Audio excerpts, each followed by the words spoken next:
పెళ్లిళ్ళ జోరు పెరిగింది. యంగ్ హీరోలంతా ఒకరి తర్వాత మరొకరు ఇంటివారైపోతున్నారు. రీసెంట్ గా వరుణ్ తేజ్, లావణ్య పెళ్లి జరిగింది. ఇక టాలీవుడ్ లో మోస్ట్ ఎలిజిబుల్ బ్యాచ్లర్ ప్రభాస్ సంగతి పక్కన పెడితే రామ్ విశ్వక్సేన, నవీన్ పొలిశెట్టి, విజయ్ దేవరకొండ, అడ్విశేష్ సహా చాలా మంది ఉన్నారు. వీళ్ళలో అడ్విశేష్ కూడా పెళ్లి చేసుకుంటున్నాడు. నిశ్చితార్థానికి ముహూర్తం కూడా ఫిక్స్ అయిపోయిందంటున్నారు. ఇక ఇంతకీ అమ్మాయి ఎవరో తెలుసా? నేను Gautami, welcome to bird film. Tollywood young star Adivi Sesh త్వరలో పెళ్లి పీట లేకపోతున్నట్టు టాక్. డిసెంబర్ 22న నిశ్చితార్థానికి ముహూర్తం పెట్టేసినట్టు సోషల్ మీడియాలో న్యూస్ వైరల్ అవుతుంది. అయితే అడ్విశేష్ పెళ్లి కబురు కన్నా ఎవరిని పెళ్లి చేసుకుంటాడో అనేది అందరికీ కావాల్సిన సమాధానం. ఎందుకంటే కొంతకాలంగా సుప్రియ ఎర్లగడ్డతో అడ్విశేష్ ప్రేమలో ఉన్నాడంటూ వార్తలు వచ్చాయి. ఈ విషయంపై ఇద్దరు ఓపెన్ గా రియాక్ట్ కాలేదు, కానీ డేటింగ్ లో ఉన్నట్టు కొన్ని హింట్స్ ఇచ్చారు. అక్కినేని వారింట జరిగే పలు ఫంక్షన్లో ప్రైవేట్ పార్టీలో ఆ ఫ్యామిలీతో పాటు అడ్విశేష్ కూడా ఉన్నాడు. ఎటకేలకు ఇరు కుటుంబాల నుంచి గ్రీన్ సిగ్నల్ రావడంతో వీరిద్దరు పెళ్లి చేసుకోవాలని ఫిక్స్ అయినట్టు తెలుస్తోంది. అడ్విశేష్, సుప్రియాల ఎంగేజ్మెంట్ కు డిసెంబర్ 22న ముహూర్తం పెట్టేశారట. గూఢచారి సినిమాలో ఇద్దరు కలిసి నటించారు.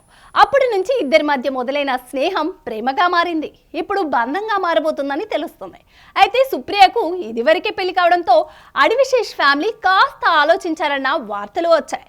ఎట్టకేలకు వీరి ప్రేమకు ఇరు కుటుంబాలు పెద్దలు గ్రీన్ సిగ్నల్ ఇవ్వడంతో సింపుల్ గా నిశ్చితార్థం చేసుకోవాలని అనుకుంటున్నారట. అయితే ఈ మధ్య సోషల్ మీడియాలో ఫేక్ వార్తలు హల్చల్ చేస్తున్నాయి. స్వయంగా ఆ సెలబ్రిటీలు స్పందించి అది నిజం కాదని చెప్తే కానీ క్లారిటీ రావడం లేదు. మరి అడ్విశేష్, సుప్రియ నిశ్చితార్థ ముహూర్తం పెళ్లి వార్తల్లో ఎంతవరకు నిజం ఉందో తెలియాలంటే ఇద్దరిలో ఎవరో ఒకరు స్పందించాలి. ఇక ప్రస్తుతం అడ్విశేష్ గూఢచారి 2తో బిజీగా ఉన్నాడు. 2018లో విడుదలై సక్సెస్ అయిన గూఢచారి చిత్రానికి ఫ్రాంచైజింగ్ G2 తెరకెక్కుతుంది. దీనికి అడ్విశేష్ స్వయంగా కథను అందించాడు. 5 దేశాల్లో ఈ సినిమా షూట్ చేస్తున్నారు. ఇందులో శేష్ సరసన బనితా సంధు నటిస్తోంది. దీని తర్వాత షెన్యల్ డియా అనే కొత్త దర్శకుడితో పాన్ ఇండియా ప్రాజెక్ట్ కి కమిట్ అయ్యాడు శేష్. ఈ యాక్షన్ ఎంటర్టైనర్ లో శృతి హాసన్ హీరోయిన్. ఈ మూవీ అన్నపూర్ణ స్టూడియోస్ సమర్పణలో సుప్రియ నిర్మించనుంది. దీనికి సంబంధించి కూడా త్వరలోనే అఫీషియల్ అనౌన్స్మెంట్ రానుంది. ఇంతకీ అడ్విశేష్ పెళ్లి వార్త నిజమేనా? ఓటు వేయడం మన హక్కు, మన బాధ్యత. ఆ ఓటు ఉందో లేదో కూడా చూసుకోవడం మన బాధ్యతే. మన ఓటు గల్లంత అయింది అంటే మన ఆస్తిని ఎవరో కొట్టేసినట్లే.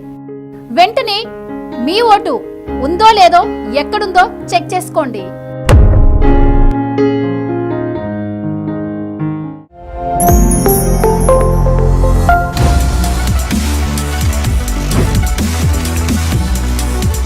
ఈ వీడియో కనుక మీకు నచ్చినట్టయితే లైక్ చేయండి, షేర్ చేయండి, సబ్స్క్రైబ్ చేయండి. అలాగే పక్కనే ఉన్న బెల్ ఐకాన్ని క్లిక్ చేయండి.